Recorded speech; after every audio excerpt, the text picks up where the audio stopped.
Ji students of class 5, आज हम math का सेकंड चैप्टर का जो रिव्यू है वो करेंगे इंशाल्लाह। और उसमें सेकंड चैप्टर में एचसीएफ और एलसीएम निकालना होता है। एचसीएफ निकालने के भी दो मेथड हैं और एलसीएम निकालने के भी दो मेथड हैं। तो हम सबसे पहले एचसीएफ निकालेंगे एक मेथड के साथ, उसके बाद फिर दूसरे मेथड के साथ इसी तरह एचसीएफ निकालेंगे, वो उसके भी दो मेथड हैं। सबसे पहले हम एचसीएफ निकालते हैं प्राइम फैक्टराइजेशन मेथड के साथ। ये क्वेश्चन है, क्वेश्चन नंबर 2 है रिव्यू एक्सरसाइज का। इसमें एचसीएफ निकालना है अपने प्राइम फैक्टराइजेशन मेथड के साथ, ठीक है। पार्ट 1 है इसका 8, 16 एंड 48। तो सबसे पहले हम 8 की प्राइम फैक्टराइजेशन करते हैं। 8 जो है वो किससे डिवाइड होता है?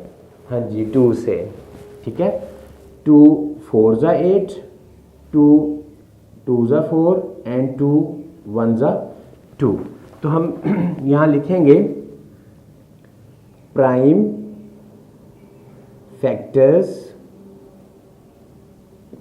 Of 8 are equal to 2 2 and 2। देखिए ये तीनों 2 2 हैं, इसलिए prime factors of 8 are 2 2 and 2, क्योंकि तीनों को मल्टीप्लाई करें तो 8 आता है। नेक्स्ट नंबर है 16। अब हम 16 की प्राइम फैक्टराइजेशन करेंगे। जी गुड, 16 भी जो है ना वो 2 से होता है। 2 8 ज़ा 16, फिर 2 4 ज़ा 8, देन 2 2 ज़ा 4 और नेक्स्ट 2 1 ज़ा 2। तो ये इसके प्राइम फैक्टर्स हैं। हम यहाँ पे लिखेंगे प्राइम फैक्टर्स ऑफ 16 आर क्या क्या है? 2 2 2 एंड देन 2। ओके, नेक्स्ट हमारा नंबर है 48। अब हम 48 की प्राइम फैक्टराइजेशन करते हैं। जी ये भी जो है वो 2 से डिवाइड होगा। 2 2 ज़ा 4, 2 4 ज़ा 8, नेक्स्ट 2 1 ज़ा 2, 2 2 ज़ा 4, अगेन 2 6 ज़ा 12, अगेन 2 3 ज़ा 6 एंड लास्ट वन इज 3 1 ज़ा 3। ये 48 की प्राइम फैक्टराइजेशन थी। हम यहाँ पे लिखेंगे प्राइम फैक्टर्स ऑफ 48 आर। ये कौन कौन से होंगे? 2 2 2, अगेन 2, देन 3। नाउ अब हम लिखेंगे कॉमन फैक्टर्स। अब हमने इन तीनों नंबर्स के जो प्राइम फैक्टर्स हैं हम उनका क्या लेंगे? कॉमन फैक्टर्स लेंगे, जो इन सब के दरमियान जो है वो कॉमन आते हैं हम वो लेंगे। तो हम लिखेंगे कॉमन फैक्टर्स। कॉमन फैक्टर्स कौन कौन से हैं? 2 this one, then this one, then this one. जी तीनों नंबर्स के कॉमन फैक्टर्स ये तीनों हैं। हम लिखेंगे common factors of 8 16 48 are. Common factor कौन कौन से हैं?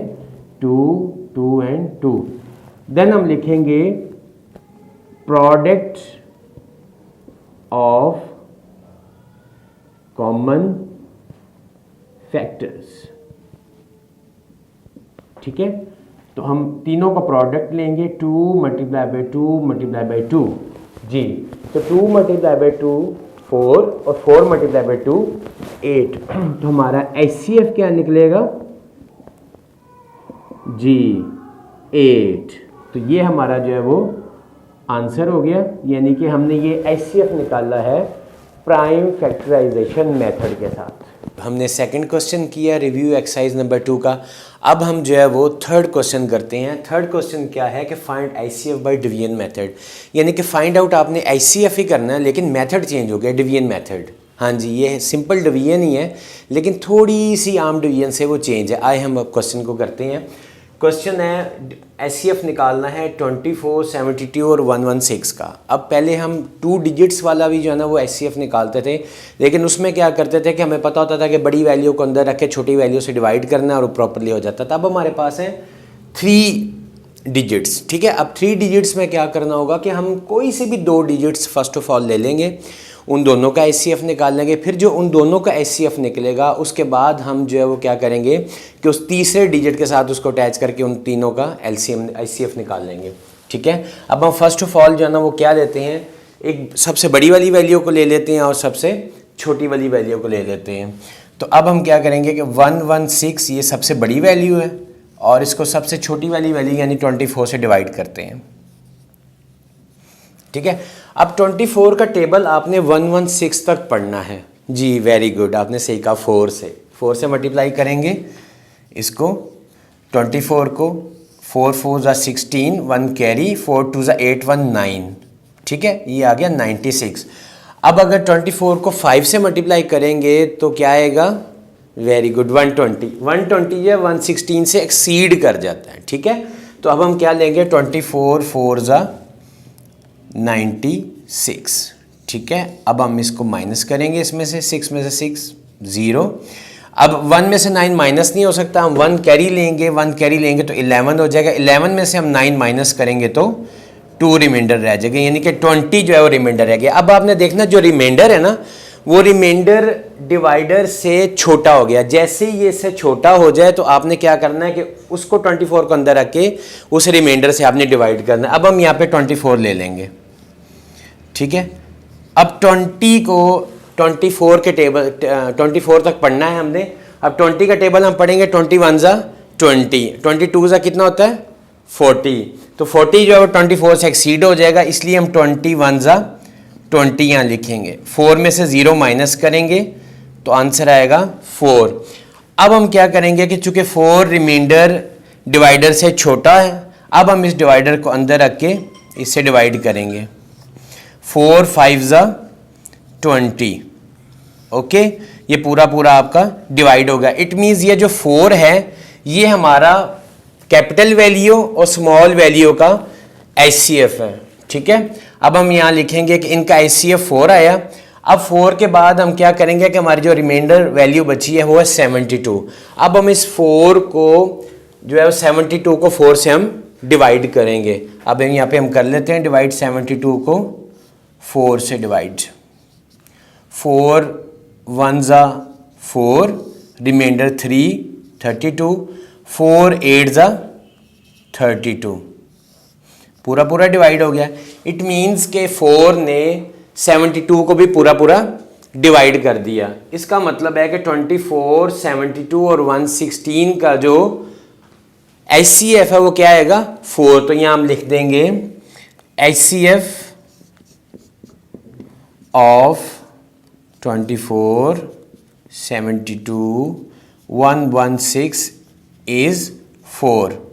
तो ये आपका जो है वो 4 आंसर आ गया, 4 एचसीएफ है जी। अब आप इनको जो है वो नोट डाउन कर लें अपनी कॉपीज पे। स्टूडेंट्स ऑफ क्लास 5 हमने दूसरा और तीसरा क्वेश्चन रिव्यू एक्सरसाइज का कर लिया। अब हम चलते हैं अपने क्वेश्चन नंबर 4 की तरफ।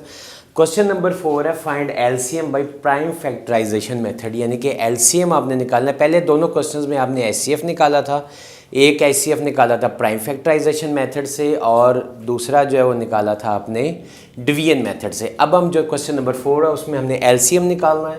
एलसीएम हमने निकालना है प्राइम फैक्टराइजेशन मेथड से, ठीक है।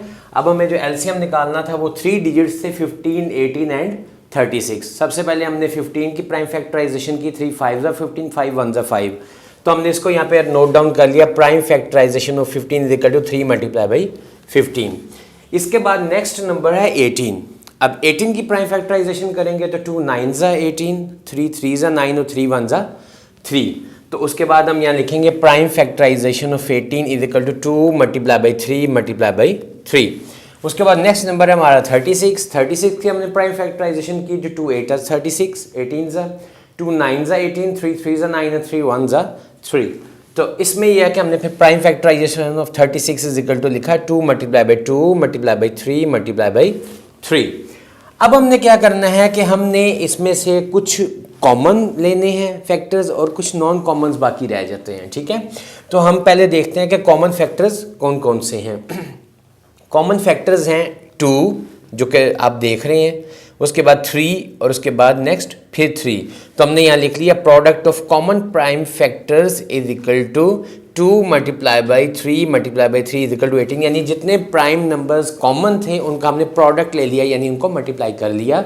तो हमारा आंसर क्या निकला 18। इसके बाद अब कुछ नॉन कॉमन्स रह जाते हैं जो कॉमन नहीं होते, सेपरेट होते हैं, वो हैं 2 एंड 5। तो हमने लिखा product of non common prime factors is equal to 2 multiply by 5 is equal to 5 2 ज़ा 10। ओके, अब हमने लेना है product of common and non common prime factors, यानी कि जो प्रोडक्ट आया था कॉमन फैक्टर्स का और जो प्रोडक्ट आई थी नॉन कॉमन फैक्टर्स की, हमने उनको आपस में मल्टीप्लाई करके तो हमने उसका प्रोडक्ट लेना है। तो हमारा आया 18 मल्टीप्लाई बाई 10 और वो होता है 18 10 ज़ा, वेरी गुड, ठीक है आपने 180।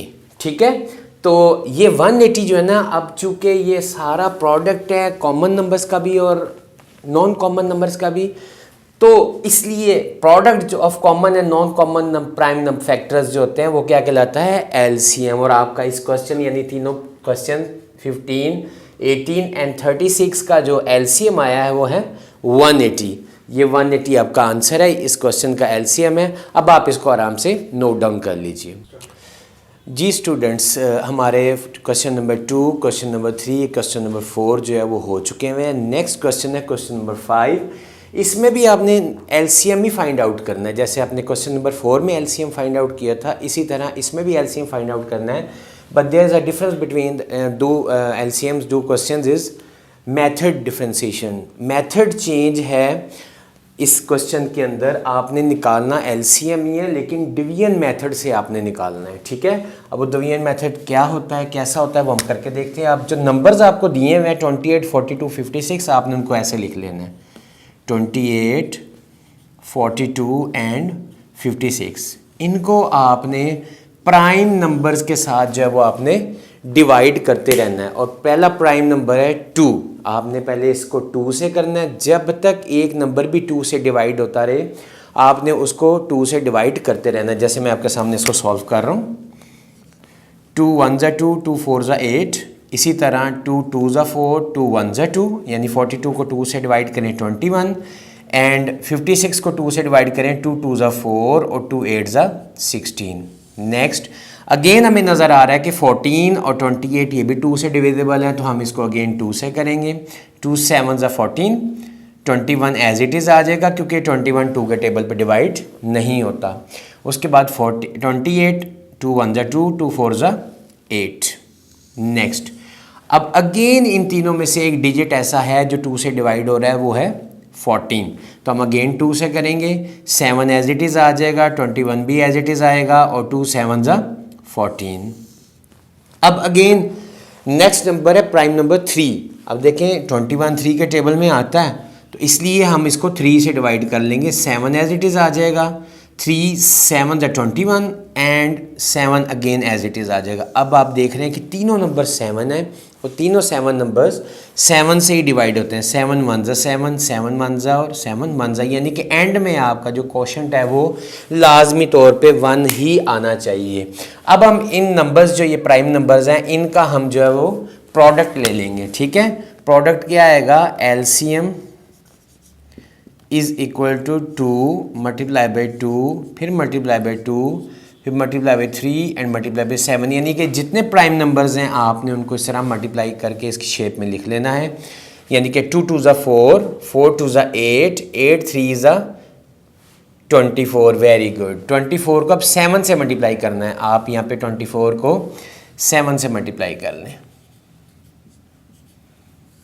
7 4 ज़ा 28, 2 7 2 ज़ा 14 और 2 16, तो आपका आंसर है 168।